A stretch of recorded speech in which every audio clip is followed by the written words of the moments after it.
সকলকে জয় যিশু। ঈশ্বরের বাক্য আমাদের বলেন, রোমিও তার 12 অধ্যায়ের 10 পদ থেকে 13 পদে ঈশ্বর বলছেন, ভাতৃপ্রেমে পরস্পর শ্রেয়শীল হও, সমাদরে একজন অন্যকে শ্রেষ্ঠ জ্ঞান করো, যত্নে শীতল হইও না, আত্মায় উদ্দীপ্ত হইও, প্রভুর দাসত্ব করো, প্রত্যাশায় আনন্দ করো, ক্লেশে ধৈর্যশীল হও, প্রার্থনায় নিবিষ্ট থাকো, পবিত্রগণের অভাবে সহভাগী হও, অতিথি সেবায় রত হও।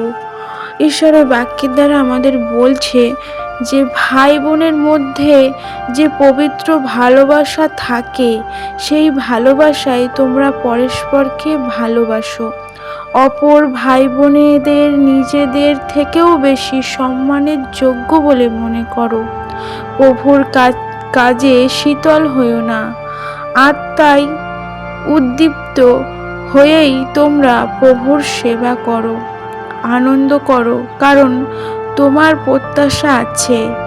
তোমরা দুঃখ কষ্টে সহিষ্ণু হও, নিরন্তর প্রার্থনা করো, তোমার যা আছে তা অভাবী ঈশ্বরের লোকদের সঙ্গে ভাগ করে নাও, তোমার গৃহে অতিথিদের স্বাগত জানাও।